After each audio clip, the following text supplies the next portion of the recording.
Get into this conversation. What are you doing?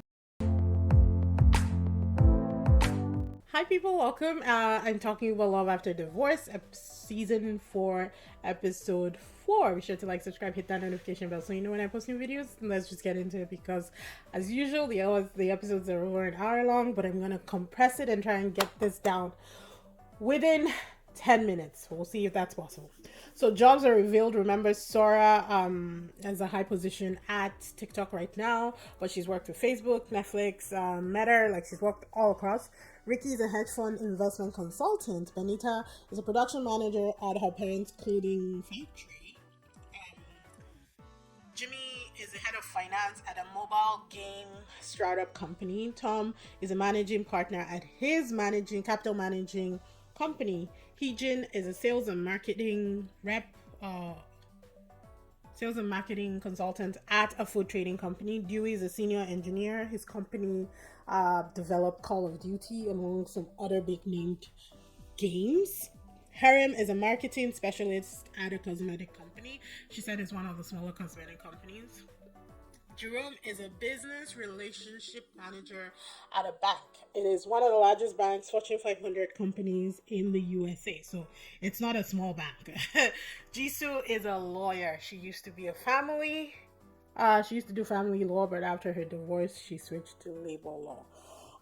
They all break out in groups. Karaoke night has Jerome and Harem singing and rapping together, which left Benita feeling some type of way. And it's like, I get it. We all want what we want, but I didn't think Benita should have been upset that Jerome was entertaining and enjoying himself. He was rapping, Harem was rapping. She knows that there's no chemistry between them, but she made a comment and Jerome heard, and he was depressed for the rest of the night. It was so sad. She said that she held him in high regard, but after watching him, he's dropped levels, and I was like, that was a mean thing to say, girl. That was rude. But I guess it's how she feels, right? Tom is expressing that he doesn't think he will find a partner here because he's obviously into just one person, who is Harem, and she has no interest in him right now. Right now, top of her list is Dewey and maybe Ricky as of this point in time. So Benita and Heejin are trying to pep talk him and tell him that it's only day 2, I think it is. Yeah, I think it's only day 2 or 3, and that he shouldn't be down on himself so much, that he hasn't even talked to everybody yet. He needs to go out there and socialize. Dewey, hearing that, slides into that DM and grabs Benita and says that they should go talk outside because he has been curious about her. Heejin does the same with Tom and takes him outside to talk as well. Jimmy notices that Heejin went out with Tom and is instantly depressed. I don't understand how their moods just go like, It really is like comical sometimes to watch.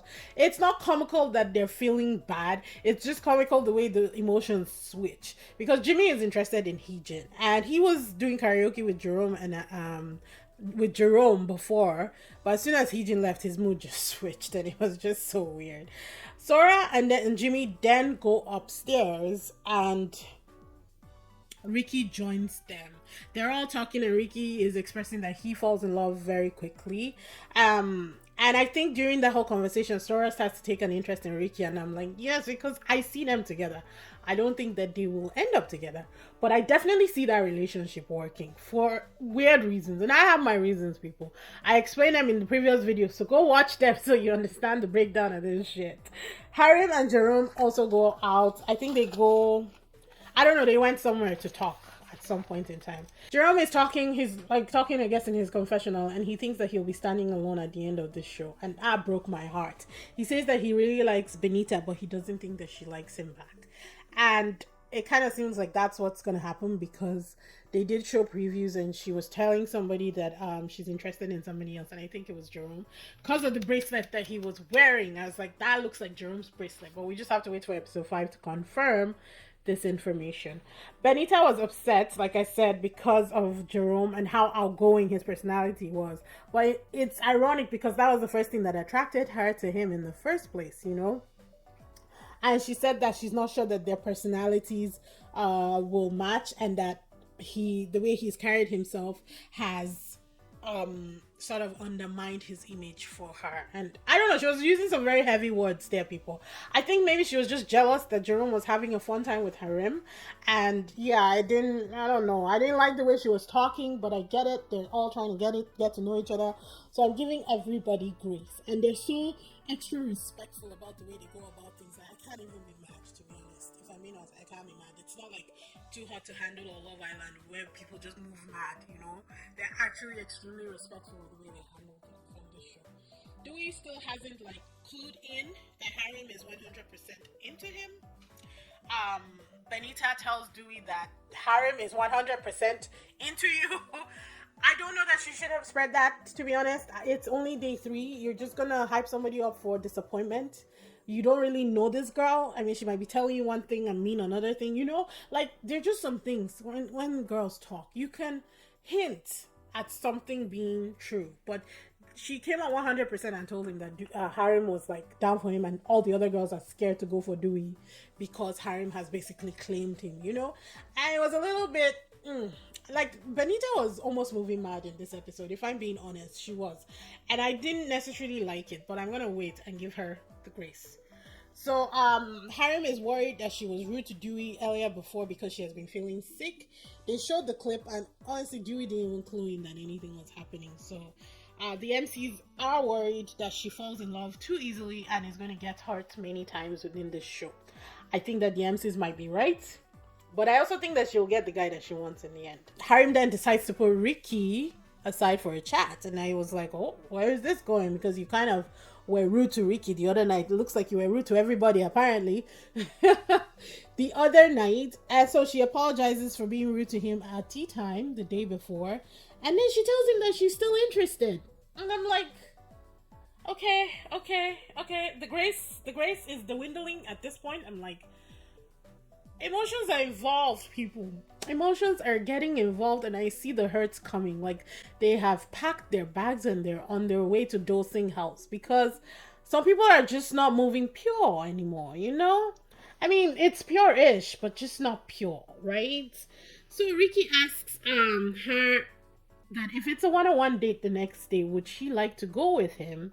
And she doesn't really say yes. I don't know if the translation was off for me, the subtitles, but she didn't really say yes. She said something about we just have to see how it goes, you know? So I wasn't even sure either. Day 3, they all wake up, and Harim wakes up. She wakes up early, so she gets coffee, and she goes to the guy's room. Tom, Dewey, and Ricky are all in the same room, and they all have interest in Harim at this point. So she goes in there, Dewey is in the shower, and then she sits on Tom's bed. Tom is so happy, and it's like mixed signals up the wazoo. If you guys are doing standing Olympics, you have to understand that sitting also makes a play in this whole thing, right? Like, you would think that with the way they were strategically standing beside each other, that sitting is the same thing. So why she sat on Tom's bed, I don't understand, because she was obviously giving her attention to Ricky, who was opposite Tom. Well, whatever. They announced that time for their date stamps is between 8:30 and 9 p.m. Jisoo, who is also rooming with Heejin, and who are both apparently still interested in Jimmy, because I thought Jisoo had given up on Jimmy, but she's still interested, sneaks out and goes and knocks on Jimmy's door and asks him if he wants to go on a date, or if they can go on a date together. And I'm like, okay, people are taking their shots, people.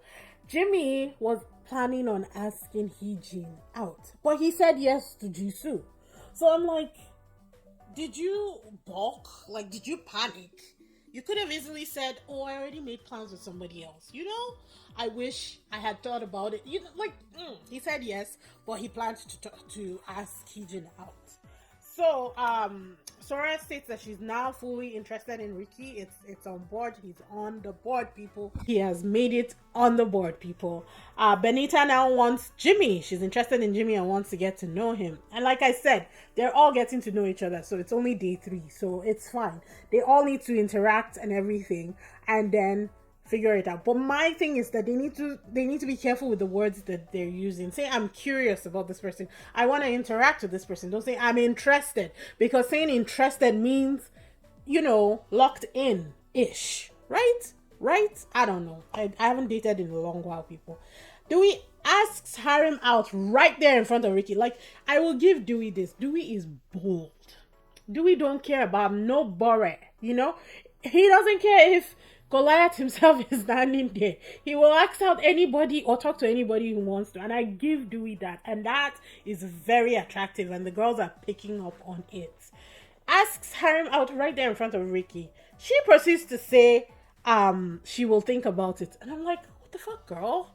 You just told this other guy that you will see about, like, it's confusing the whole situation. Now she basically has these two men on lock, plus Tom, who is riding the ride for her and hasn't even had that opportunity to be with her yet. And it's three guys locked on harem. Like, come on, girl, let go. There are other people in the house who need time with men too, you know? But again, day 3, so it's whatever. The dates are double dates. There's 2 sides of the board. One is pit apart, and then one is risky. So they're thinking that one is going to be extreme sports and the other one is going to be chilled. Now they have the choice to do 4-6 or I think they had the chance to do either 4 on one side, 6 on one side, or 5 on one side, 5 on one side. And then the stamping was intense, people. Like, the stamping was intense. Everybody was waiting. I think Jerome was first to stamp. Then Ricky stamped. They both went for Peter Pats. And then Tom stamped as well. Sora chose Peter Pat because Ricky had stamped there. And Harem chose Peter Pat because Ricky had stamped there. Sora doesn't know that Harem is now interested in Ricky. And Harem doesn't know that Sora is interested in Ricky either. They haven't had that conversation. Harem thought that Sora was interested in Jerome. So they haven't had this conversation yet. So everything is just playing out the way it's supposed to play out. On the other side, we have Dewey, Heejin, Benita, Jimmy, and Jisoo. Jisoo was a little bit upset when Jimmy stamped on Heejin, because I think Heejin stamped on that one first. Oh no, they went at the same time and stamped it at the same time. And I think that upset Jisoo a little bit, but we'll find out either during the dates or after the dates. So Dewey is sitting down now, he's confused. He talked to Benita and he was like, I talked to Harem and asked her out, and she said no. And Benita was like, oh my god, you never know, hey? Just left the guy high and dry. He said, you never know what a woman is thinking. I'm like, Benita, you started this. Anywho, so now he's thinking that, okay, maybe he switches back to Jisoo and puts all his energy back on Jisoo. So he suggests that he was going to go get the bracelets that they won for their bachata dance. And she said no and just shut it down. And I was like, God damn, do these people not have a clue? But I get it. I really, really don't think that Jisoo is interested in Dewey at all, you know? Anyways, they show us the Peter Pats. It's time for them to leave for their dates. Tom, Harem, and Ricky are in the back seat. Harry is in between both of them. Harem and Ricky start to talk and they're really vibing. And the more they talk, the more depressed Tom is getting in the corner there. You know how in animes, they just show when they're depressed, like in the corner. That's exactly what Tom was looking like. And I'm like, Tom, get into the conversation. They're obviously getting to know each other. They're asking about favorite color. Get into this conversation. What are you doing? He was just getting depressed in the corner. It's like a child, like a petulant child who always gets what he wants and he's sulking because he hasn't gotten what he wants yet. And they all do it at one point in time. And it's like things are really getting interesting, but feelings are involved and these are actual people. So, it's going to be brutal, I think. They get to where they're going for their dates and they have ATV rides. So, Jerome grabs one, and I think he already knew that he was going to be alone on his ATV. All the boys Tom grabs one, Ricky grabs one, and then Harem says, oh, you go ahead, you choose. I don't think she clued in that Sora was going to choose Ricky, but Sora just straight up went for Ricky, beeline there, and then Harem was now depressed. So she and Tom were growing mushrooms in the corner at this point. And then she had to decide between Jerome and Tom, and it looked like she was going to go for Jerome, but then she doubles back and goes for Tom, and you need to see how Tom just lit up because she was sitting with him. He took it that she chose him. He didn't understand that she was left with him as the choice, you know? And it's just like, the intensity, like the intricacy of how everything is happening is just weird. And we see it as the observers. We see it. We know what's happening. So it's going to be double hard for Tom when he realizes that she's not actually interested in him, you know? So, Sora, during the ride, Ricky says, hold my waist, hold my shoulders, whatever you like. Sora starts on the shoulders and then she asks, where would you like me to hold you? And he says, anywhere. So she grabs him. I was like, yes, Sora! Yes, Sora! Yes, Sora! I was so happy for Sora. I don't think it will work. But I was happy for her in that instance. Harem grabbed Tom's waist, but she buried her head in his shoulder and her body was not touching his. There was no physical contact. So Tom smiling the way he was, I was like, read the body language, man. Body language speaks more than words. Like, she ain't touching you, man. She's holding you for dear life because she's afraid. But I also think that she was depressed and she was managing her depression in that point in time. Jerome was alone doing donuts and he was living his best life. That man knows how to enjoy himself. Partner or not, he will always enjoy himself, and I like that for him. Sora, and in the changing room, the girls are talking. Sora says that she's interested in Ricky. Harem says, are you asking? I give you my permission if you want. Sora says, I was not asking for your permission. I was just gossiping. Harem proceeds to say, I'm also interested in him. And Sora's like, oh, okay, I didn't know that. But yeah, let's do it. So they show us flashes of the dates. I think they went to the cenote. It's either cenote or cenote. I don't really know what it is, but it's limestone formation that has pools in there. So the ATV first and then the pools. So they go into there and both girls are fighting for Ricky. It's not really fighting though, but they're only kind of geared towards Ricky. Both girls. So the other guys are, I guess, doing their own thing. They don't really show them, I don't think, in the previews. So I double back to episode 1 because in episode 1 they show us flashes of dates and everything, but we don't know who was who by then, right? But now we're settled in our knowledge. So I went back and it looks like there's going to be something between definitely Harem and Ricky. I think Harem and Ricky even get intimate because I think they were the ones on the bed when Dewey walked in.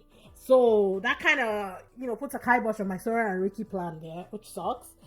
Jerome and Benita, I think it breaks up. I think she was the one telling him she was interested in somebody else.